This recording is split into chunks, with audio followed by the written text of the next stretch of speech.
All right, we are going here. What's going on? Welcome to Talking Buffalo, part of the Blue Wire Network. I'm your host, Patrick Moran. Happy, Wednesday. This is dropping. As always, I am joined by my good friend, Aaron Quinn Yo, from Cover One. What's going on, man? Feeling a little bit under the weather? I'm under the weather this morning, A Pat. little I was bit. telling you, something's going on in my stomach. Don't know what it is. Hopefully, it's just something I ate, and it just passes through real quick here, and I can get on. Because it's been the weather. We complained about it for probably 8 weeks, and now we've Yeah, had we did. multiple weeks of just perfect spring, Yeah. Western New York, Northeast weather, and hoping my stomach bug doesn't keep me away from enjoying it later on. I'm already feeling a little better than I was 2 hours ago, so Well, I think maybe think your I'm on the other stomach, side. maybe your stomach bug has something to do with your Tuesday morning. So we take these on Tuesday morning, by the way. Your Tuesday morning hot take about garbage plates in You Rochester was saw far that. away. I do and I agree with you. So what I'm talking about is the PGA Championship is in Rochester this week. Yeah. So the whole golf world is converged into Rochester. And Rory McIlroy was speaking or something. His wife's from the area, and they were talking about garbage plates. And Yes, you tweeted Jenica that one a Contrell. lifetime. Yeah, Jenna Cottrell was the one who tweeted about it. And you He said one said garbage plate is good for your lifetime. he said essentially that he like chuckled that he had a garbage plate, and I was just, that's all you need. I think it's fine to go have the experience, but I'm not going to sit here and listen to anyone tell me like that is good food that you should seek out. I'm I just not. agree. I'm not going to hear that. I agree with you. I'm 100% Yeah. with you. Speaking of food, so Here, I go ahead. I'll even take it a step further, Pat. Just to, Mhm. I know this is gonna. I love Rochester. I love the fan base of people. I Sure. have a lot of followers in Rochester. I'm not trying to crap on people from the region. And I'll even say it about Buffalo. Buffalo has like a chip on its shoulder, and some things that we locally think are great just aren't. Sponge candy, Loganberry, like this stuff's kind of disgusting, and we I try to agree. regionalize it and make it a thing, and nobody cares. Just be wings, have wings, and let that be our thing. Rochester is even worse. I think that they even have a complex to Buffalo, and this is from somebody that's just I'm not from the region. I don't have I ties to understand. Rochester or Buffalo, but there's more of a complex from Rochester of even, oh, they've got something, we've got to have something, and the garbage plate just feels forced to me. I can understand how like college kids that grow up in that area can get drunk and be like, oh, garbage plates are great, but as an adult person, like that's just, it's not my cuisine. I don't understand it. You're welcome to do it. Let people like things, like Bruce likes to say, but I think it's an inferiority complex of wanting to have something that's regional that people come to see you, and they're going to force it down your throat. Yeah, I've looked, man. No disrespect to your point. You like it, enjoy it. Not for me either. I'm not a garbage plate guy at all, and that is Rochester's big thing. So speaking of food, yesterday on the show, I probably spent about 20 minutes at the top talking with Joe Yurden about this. I was going on a 5-day, 120-hour extreme water fast, and I spent 15 minutes talking about it. A good friend of mine, my buddy John, did it last week, and he got through it. Said he felt great. In fact, I talked to him yesterday. He said he felt great. So I tweeted about it, and I'm telling you, my mentions kind of blew up, and I ended up speaking with a handful of people whose opinions I value and trust. In some cases, literally, one of them was a physician. He goes, "That's stupid. Don't do it."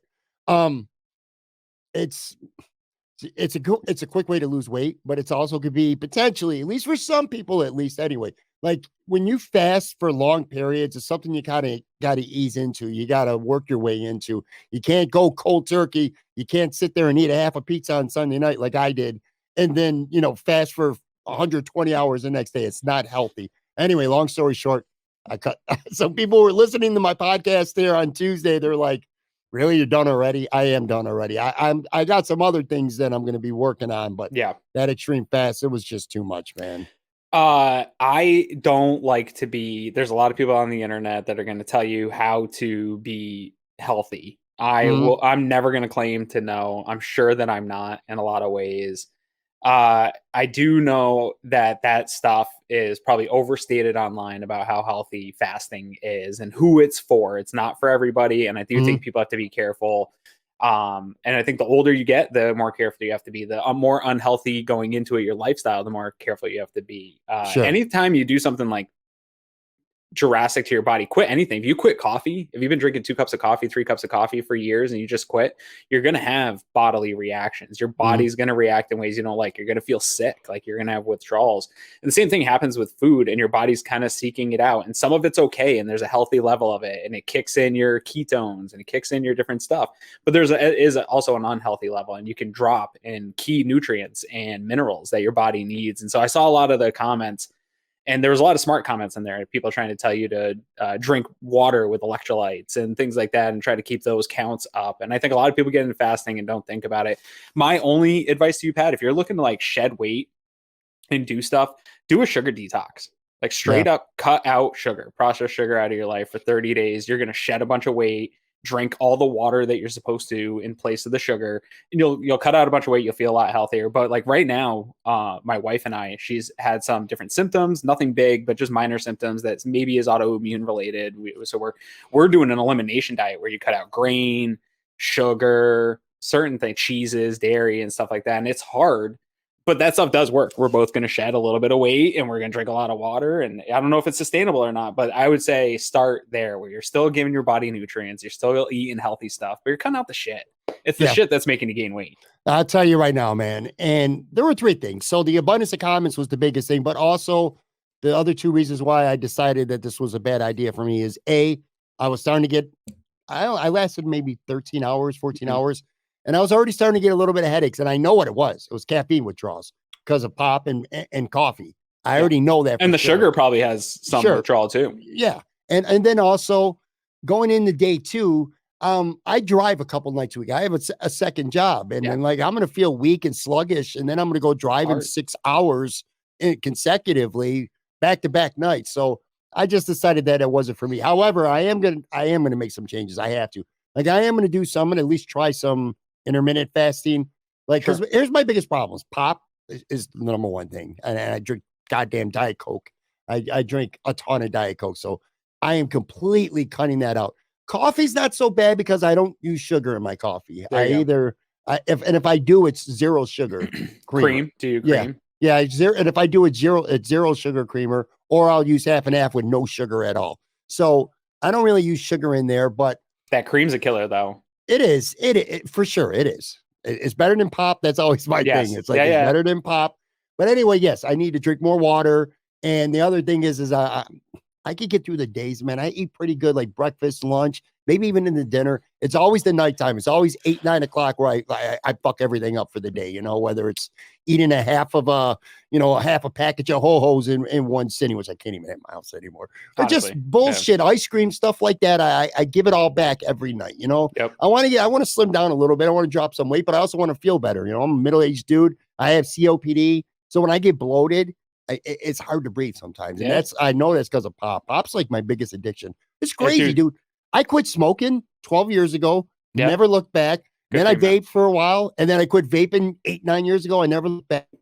But like my addiction with drinking Diet Coke or just Diet Pop, generally speaking, it's crazy. It's just, I think it's hard, man. Low key, we don't talk about enough. We should get to football at some point here because nobody wants to hear me ramble about like the problems of our society. But do you think low key we don't talk about enough? Like all my life I've heard these conversations about different drugs and the addictions of drugs and the problems of drugs. And we like openly have addictions to food drugs that are huge problems on our medical system for people. People don't feel good, but they're addicted to it. And it's not their fault. I tell you how many people I've talked to that have tried to quit drinking soda.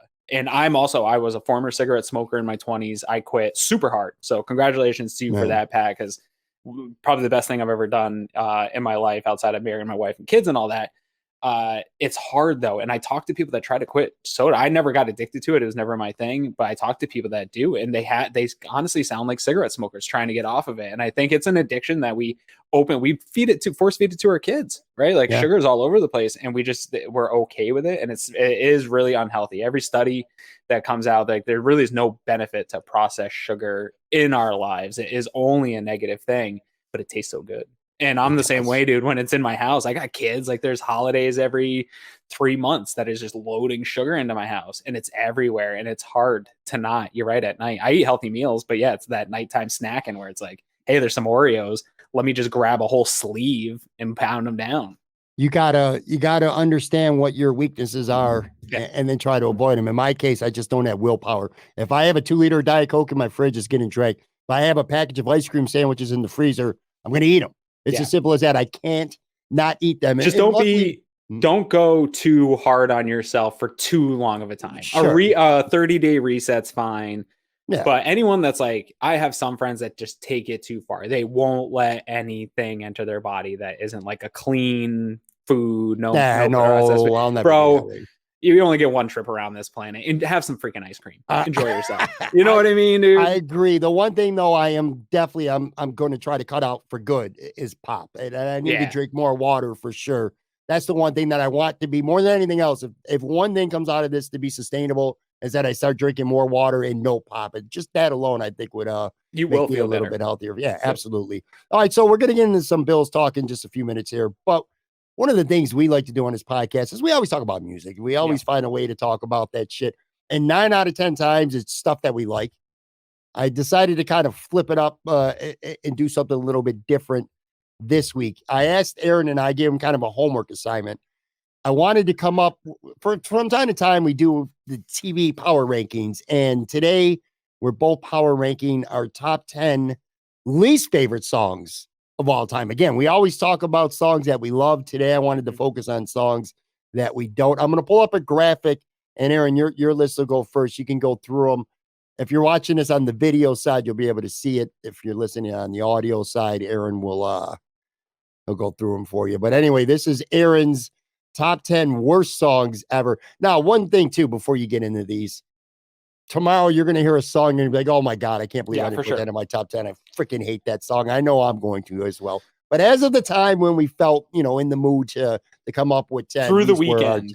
Through the weekend, exactly. So you could kick it off here. These are Aaron Quinn's 10 worst songs ever. Go in reverse order too. Yeah, I don't have a lot to say about most of them here. A lot of it comes from, and I think this is your exercise too, is I worked in a bar and restaurant for years, and I've spent a lot of time at also like places where there's karaoke often. And so a lot of this is influenced by just absolute terrible karaoke butcherings of these songs. But we'll start at the bottom. Friends in Low Places. Again, I hung out at a lot of galactic bowling as a kid, karaoke's, and just in our bar, we had a juke joint bar at our restaurant and had live music and stuff. And you just drunks singing this is not fun. Just like hearing it at 1 a.m. is just not. I hate it. I'll never be cool to me. There's nothing cool about bragging about hanging out in shitty dive bars. Also, my wife's gonna be mad at you for that. That's fine. I agree. I wouldn't put it on my list, but it's probably the most overrated Garth Brooks song anyway. Go ahead. For sure, and it's just like an annoying anthem that people start singing out. No, that's later. Who Let the Dogs Out? Super annoying song. I don't really have to go into that. It's just I don't know how it slid so far up the charts in the 90s with all the great music that was there. Stairway to Heaven is actually a very good song. I love Led Zeppelin. It's how it's been used in our society. Like high school dances, get that shit out of here. There's so many good love songs. And then there's that like weird pause in the middle where nobody knows what to do. Like how it became what it was in our society from the drug riddled 70s to being a high school student in 2000, having to listen to it at high school dances makes no sense to me. And for that reason, being there, like I just always hated that aspect of, I don't know if you experienced that in high school, if they played it at all your dances too, but I feel like it was almost always played at dances from middle school through. Probably. And I like this is probably the one song on your list. Well, actually, there's 2 songs on your list, so that I'm like, really? This is my shit. You like Stairway to Heaven? I do like Stairway to Heaven. Again, it's just the use. I like the song. I like Led Zeppelin. Sure. 7 because I got high. Again, similar to Who Let the Dogs Out. It's just a stupid song. And I am all for people smoking weed as much as they want, talk about as much as you want. But this was just a dumb anthem. Agreed. Of dumb, stupid pot smokers that just want to be like, oh, I got high and getting high is fun. And it just annoys me. It really does. 6, Du Hast. This is more of this style of music. And this represents just an idea for me that if your music sounds angry and hateful, I don't want any part of it. I only want music to feel good. I don't have angry bones in me unless the Bills are losing. Other than that, I don't want to hear like this stuff just does nothing for me. Absolutely. I hate country, but I hate like angry music even more. But I know you're going to not like this choice here at number 5. Usher featuring Little John. Not a fan of this choice. What it was for me, Pat, is this era of music, coming out of like the mid to late 90s, where you had like really a merging of hip hop, R&B and remixes and good sounds. And Mhm. then all of a sudden, all these Lils started coming onto the scene, Lil Wayne, Lil Jon, and it just sounded absolutely terrible to me. Okay. Everything about Lil Jon's voice, I hate. Like, and then when it became like Chappelle obviously did like, yeah, and everybody's doing it all the time. And he's not talented. Lil Jon is not a talented person, and he became like a huge star for a small period of time just for shouting on records. And I hated that whole style of rap. And I love Usher, and so Usher having a super heavily popular song that has this idiot associated to it drove me nuts. So, It's fair. uh, "Achy Breaky Heart," Billy Ray Cyrus. Good choice. Stupid song. It's Hate it. just a really annoying, twangy song. I don't want it. "Picture" by Sheryl Crow and Kid Rock. I actually don't like either of these people. I don't like any of their music. And so them coming together for a super annoying song. Pat, you know me. My list of favorite songs is probably a lot of people's worst songs. I love ballads. I love mushy Me songs. too. Me This one too. sucks. It's just not it. This spoiler alert. It's not the last time you'll be hearing about this song. Yeah. All right, go ahead. I'm sure this one is at 142. Number 2 is "Hanging Tough," New Kids on the Block. It's a stupid song. They sound stupid. They don't look tough. Nothing about New Kids on the Block is cool at all. They're a bunch of idiots. This is going to surprise you. I agree with you. I love New Kids on the Block. You and I disagree on how we This value song them. didn't fit who I they hate were. this. Yeah, this song was just. Look, I know it's a cheesy, whack era of music, but that shit was just too whack. That was a Particularly terrible whack. song. Agreed. So I'm actually with you on that one. And the number 1 is the like most all-time butchered song in every dive bar in the whole country is "Amazed by Lone Star." Like, you can't go to a karaoke night without hearing it. You can't go to a dive bar without hearing it over a weekend. And I hate it. I hate everything about it. I hate every remake of it. I hate the twang of it. And again, I love songs, and it probably should be good. I think it's just been over everything to me. Real quick anecdote, and I don't like the song either, by the way, but real quick anecdote to Lone Star before I get to my list.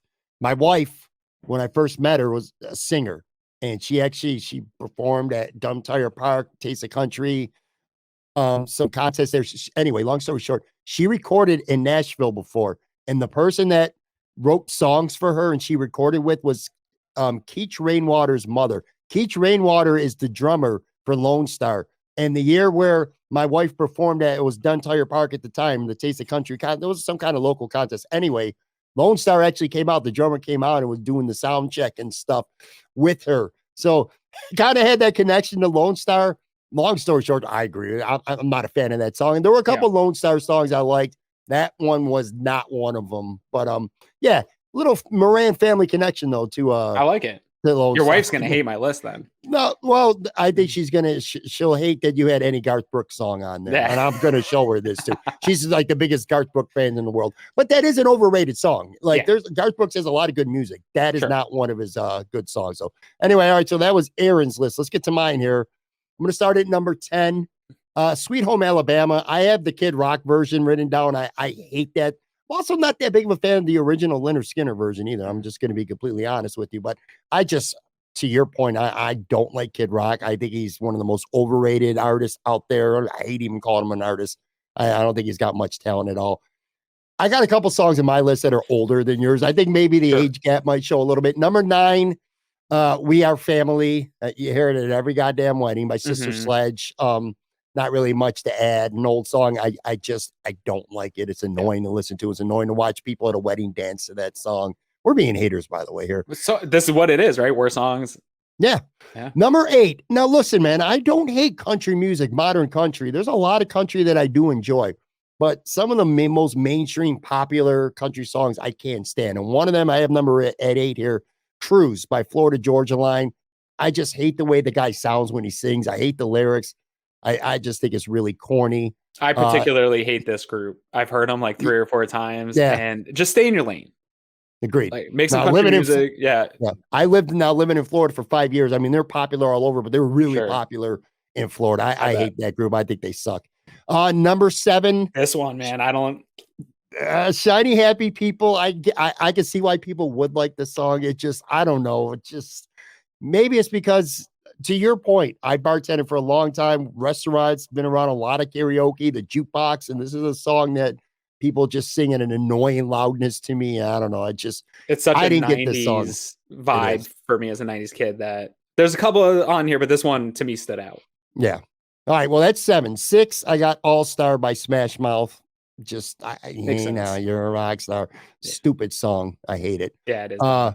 Number 5, this is a more modern country song, country/rap. Old Town Road. I don't like. What am I going to say? The lyrics are stupid.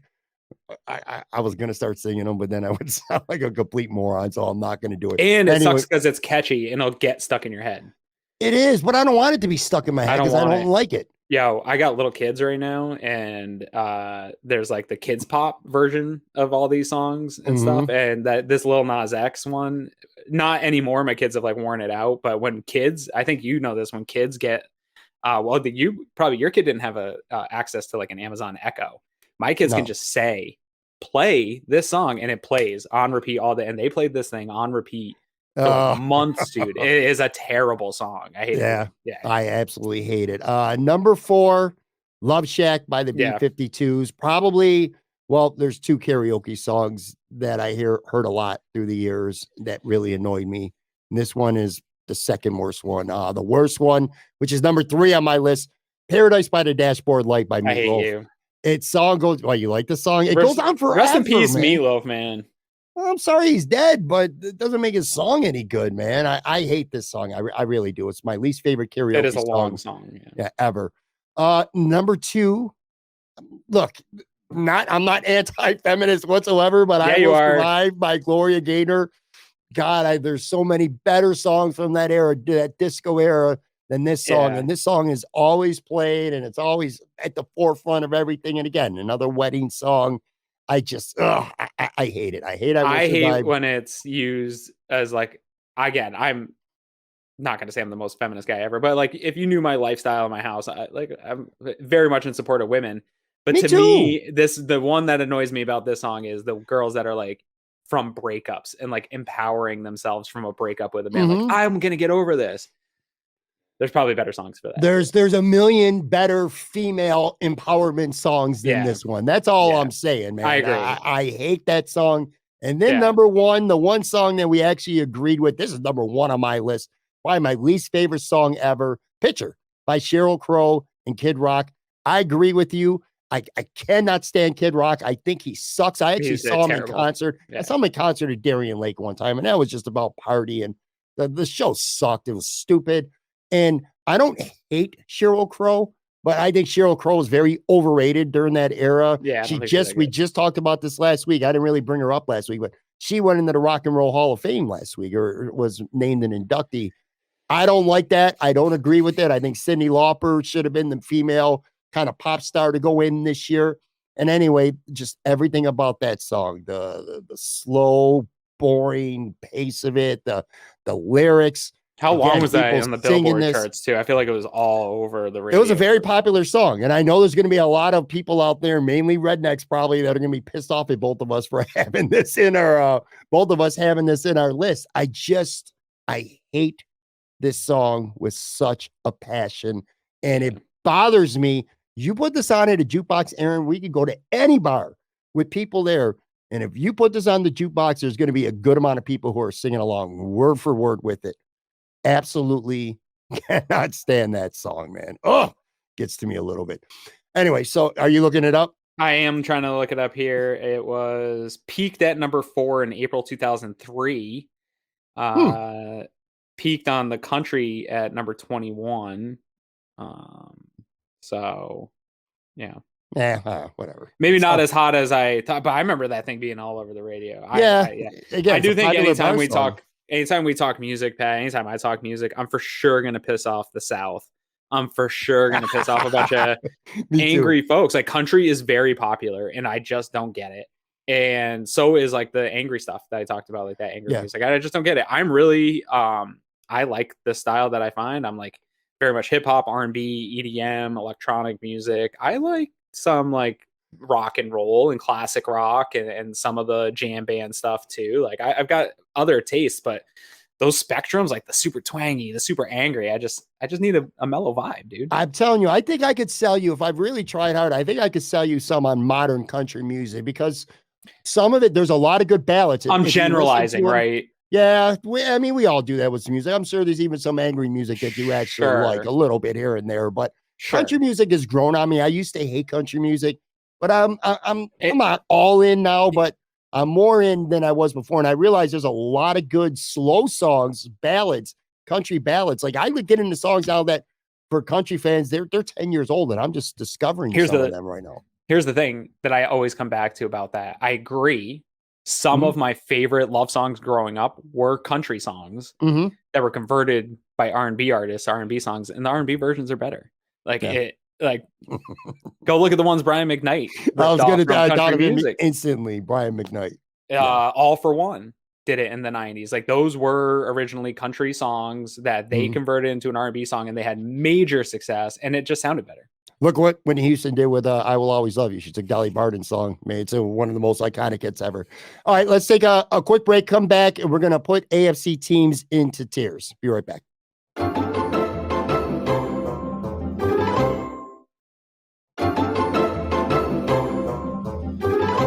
All right, I'm back here with Aaron Quinn. So here's what we did, or what I did anyway. I took all 16 teams in the AFC and I put them into what I think are 6 tiers to where they should be. I'm going to put this list up. Actually, Aaron hasn't even seen this yet either. So let me slap it up here on the screen. I'm going to run through them for people on the audio side. And then I kind of want to get your opinion on, where you think some of these teams should be. If they should be ranked a little bit higher or maybe a little bit lower in some cases. I'm going to start at the bottom, the tier 6, and there's 6 tiers. I should have said that too. And I don't have more than 3 in any tier. That's kind of the one rule I made for myself. So I got. See, that's why I messed up. All right. Mine. I didn't. All right. I didn't. We can talk about it. Yeah. Yeah. We'll talk about this. So I'll run through mine and then we'll get a discussion on what you think. Tier 6, I got 3 teams at the bottom. Houston, Tennessee, and Indianapolis. I think these are maybe the 3 of the only teams. There might be one other team that I really think has no legitimate chance to do much damage here in the AFC. I think in this case, and maybe we'll hit on this at the end, these are like teams that might be squaring the mix for Caleb Williams in 2024. You know, and I know a couple teams like Tennessee and Indy just took quarterbacks in the first round, so maybe not them.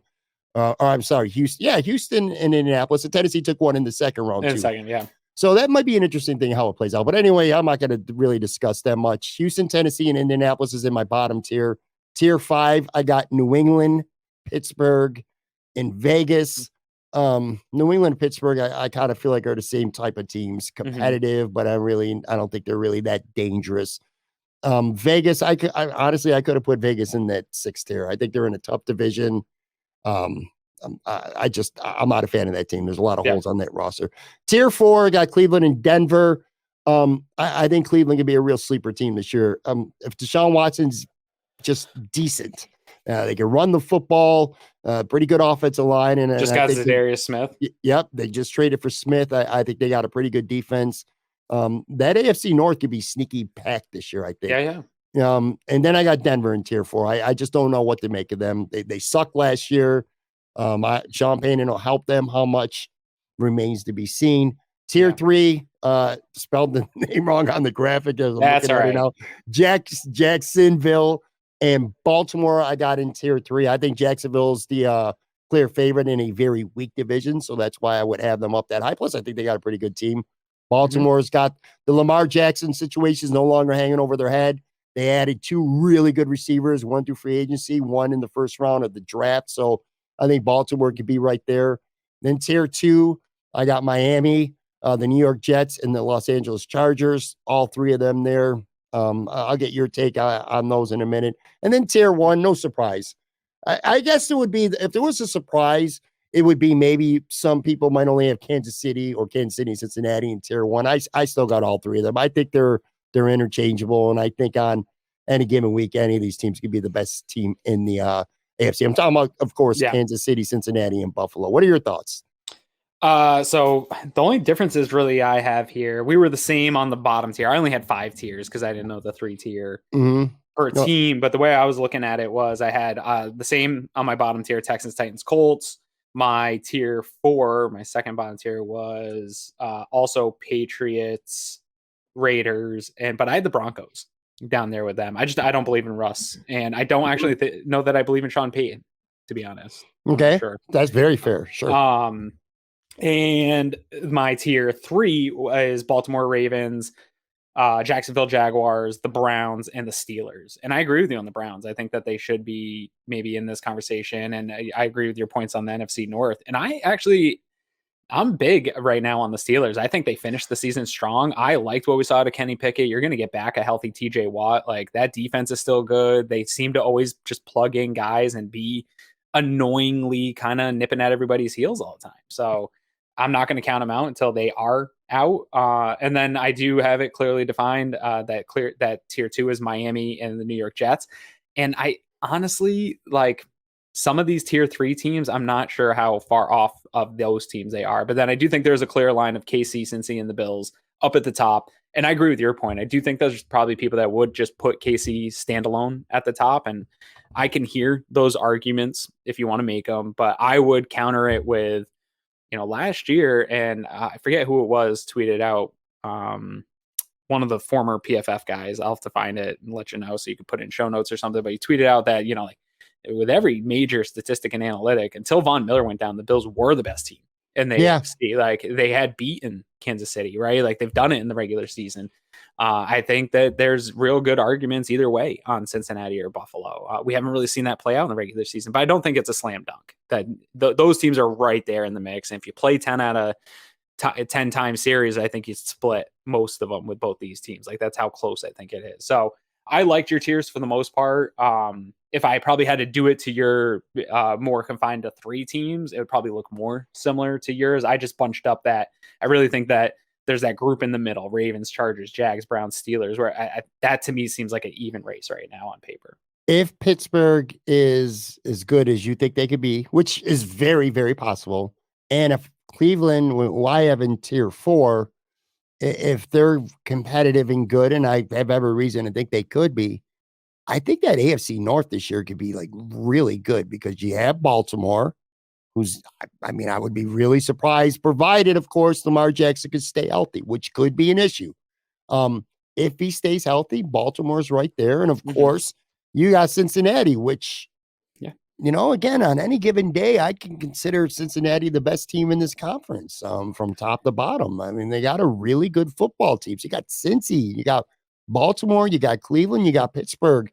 Everyone talks about the AFC East being such a tough division, and it very well could be. The AFC North to me seems every bit as tough and competitive. Not from what we're saying though, Pat, because we both have Miami and New York in tier 2, a full tier above these other NFC North teams, with the Bills in tier 1. So we're saying, in our opinions here, that we very much think the AFC East is a hair better than this other. They might have more. All 4 of their teams have some ability to be competitive.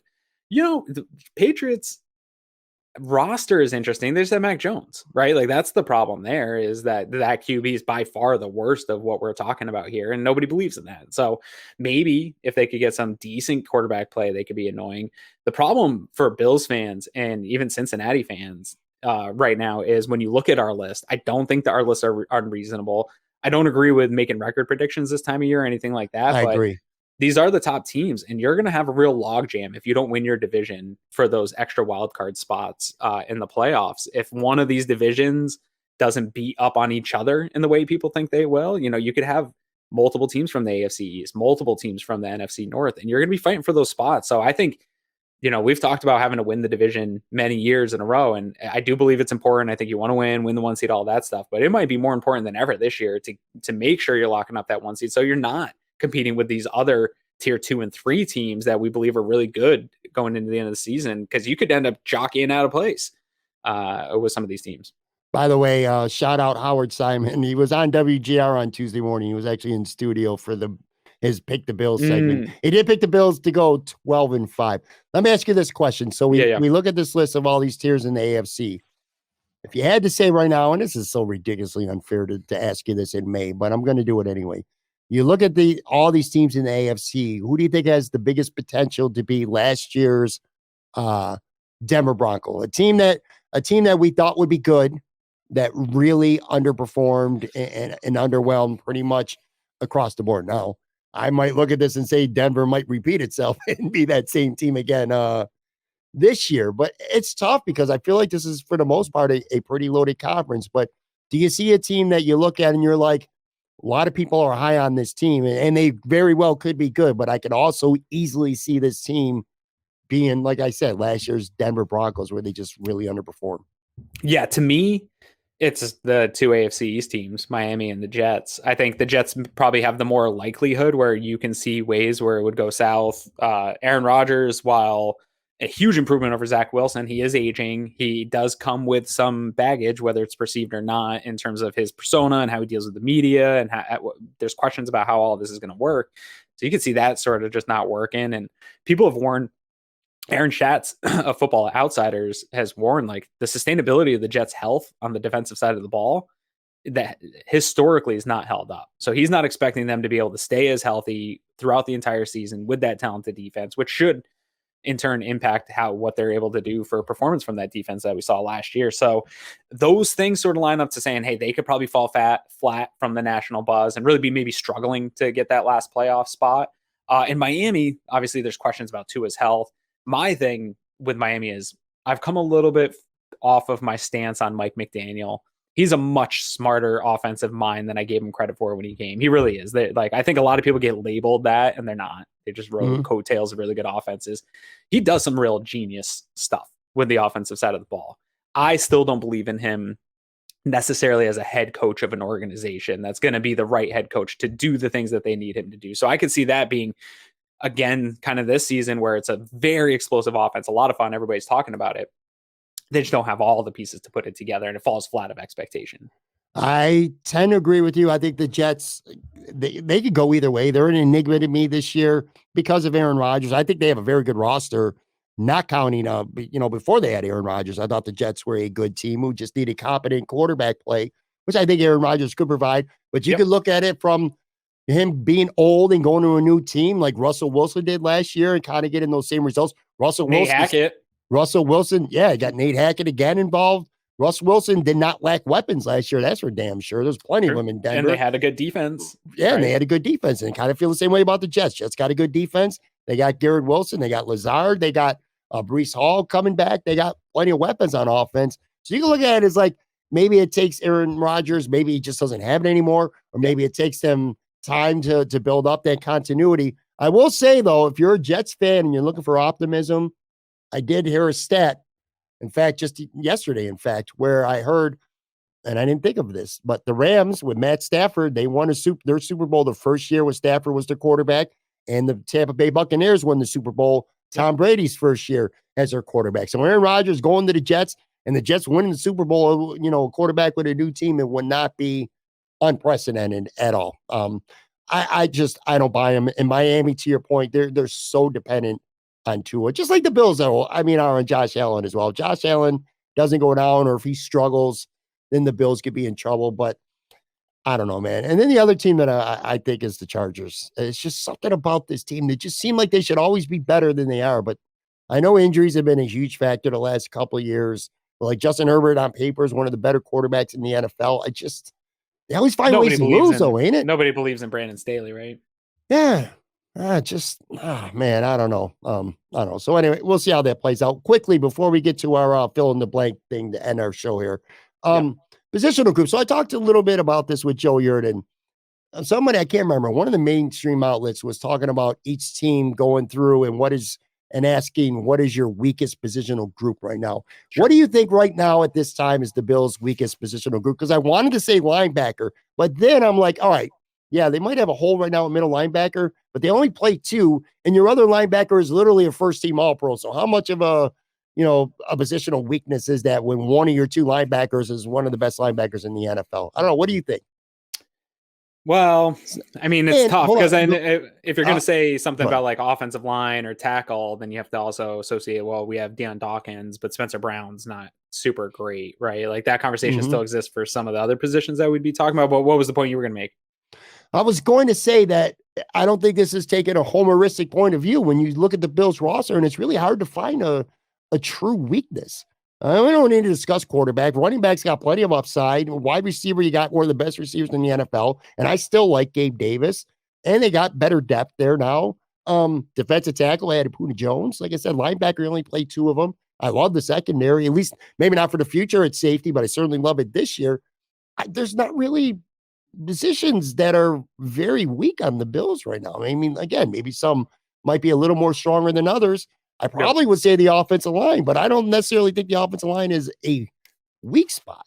You know, it's there's three spots to me that are, in my opinion, flaws that need upgrading, at least on paper right now, how I perceive it. Guard could be not what we think it is with all the additions. That might not. That would suck. Yeah, that would suck. But none of them are slam dunks. But they at least put enough bodies there that I feel good.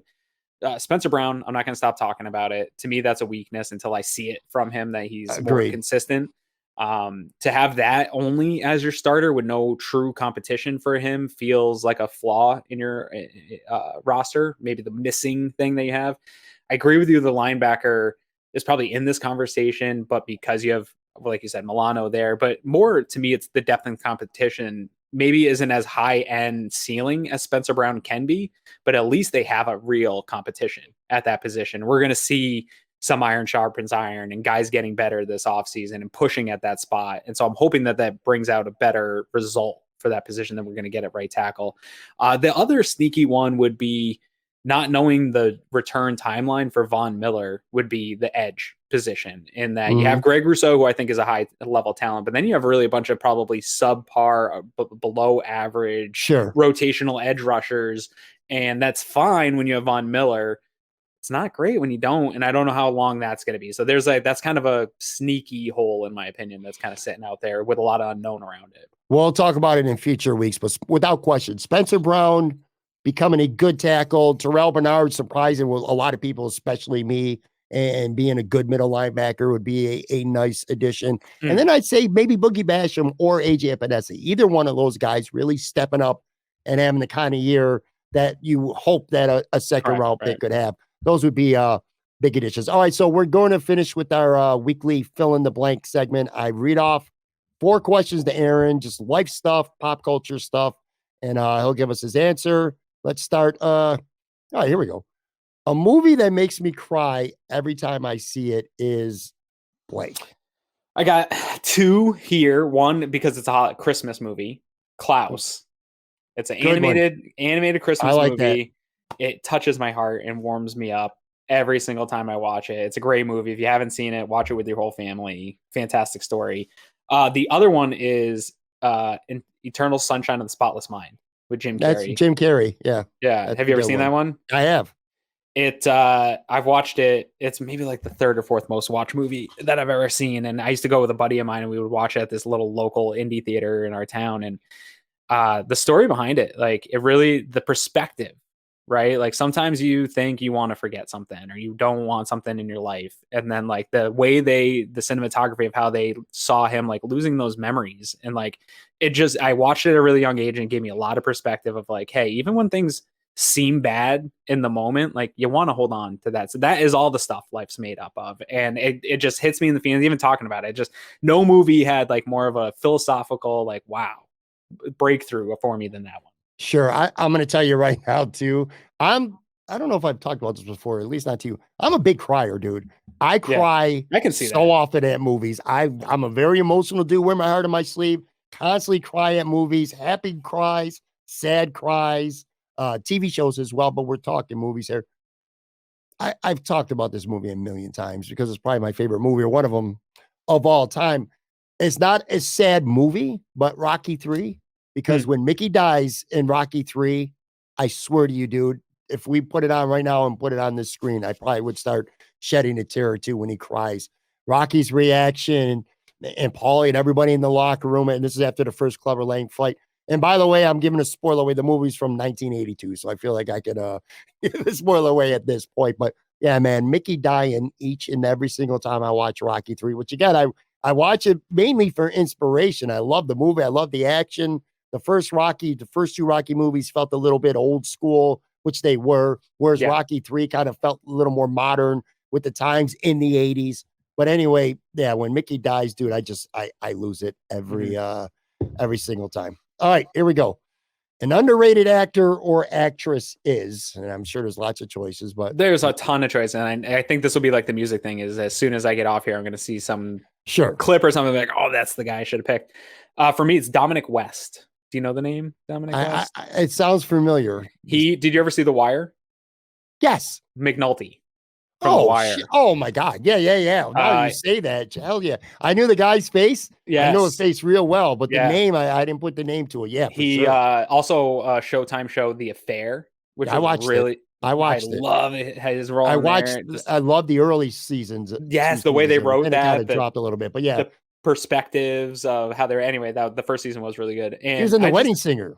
Every time I see him, he's just a good actor. And when you said underappreciated, that role of McNulty is one of my favorites in TV all the time. That whole show's great, and the way his character was developed, fantastic to me. And so I loved his role there. So I want to give him a little flowers here today. You know, we talk about male sex objects in movies like Matthew McConaughey and Ashton Kutcher and all these great rom-coms, and we talk about them all the time. People sleep on Hugh Grant. That's my pick. I'm a big Hugh Grant fan, man. Yeah. He's been in a lot of good movies. I love Notting Hill with him and Julia Roberts. He was awesome in that role. Love Actually. Some people might argue it's not a Christmas movie. You might be one of them. I love them in that movie about a boy, music and lyrics. The Gentleman, which was a serious role. 2 Weeks Notice with Sandra Bullock. That was actually an awesome movie as well. So I'm a big Hugh Grant fan. I think people sleep on him when it comes to those, like I said, those male, sexy, rom-com type of lead actors. Like Hugh Grant a lot. What else we got here? We got two more. I don't like this question. I'm gonna ask you it. I don't like it because I don't even have a good answer, but I'm gonna ask you at least. A worldwide known company I'd like to work for is, so if you had to work like in the corporate world and you go work for any big corporate company anywhere that you wanted to, who would you want to work for? So I'm going to cop out. I usually do it once a time here. None. I'm going to answer none of the above. I don't want to work for anyone at all, anywhere, ever, at any point in time. And two, you can ask my wife, and I'm not even joking about myself here. I don't even think I'm capable of like working at a place that has an HR department and like has rules. No, dude, I'm not. I haven't done it ever in my life, really. Like in high school a little bit. I worked in a restaurant for 20 years. Then I owned my own business and I've been freelancing since. Like the restaurant industry years rewired my brain. So I don't have an appropriate governor for like making appropriate comments and jokes and saying things that may like, and listening to HR rules and things like that. Like there's none of that exists in restaurants. I'm not saying anything that people that work in restaurants don't know. But none of that world exists. And so I swear all the time. I cuss all the time. I say really inappropriate things. I'm not a bad guy, but I don't think I could work in any where I have to sign any waivers or anything. I figured that you were going to have a hard time coming up with one. Usually when I come up with these questions, I start thinking in my mind, like, well, what do I think Aaron is going to say? And more often than not, you surprise me. I'm not completely surprised by this. Yeah. I will say, though, that one thing I know you like doing and that you do very well is graphic work, doing stuff that graphic artists do. Sure. So I was trying to picture myself in my mind, like maybe you design some ads for like Nike or something. You know what I'm saying? I could see you in that field. We're both copping out here because I really don't have one either. I would say maybe it would be fun to work for a major record label. To be involved, be cool. Depending on what your role is. And this is kind of a really a lame duck question to ask you because, I should have said, what kind of role do you want to do too? Like you could put me in somewhere I have something to do where I can work directly with artists, maybe doing something in the music world, like working for Motown or something like that would be something that would probably be a lot of fun.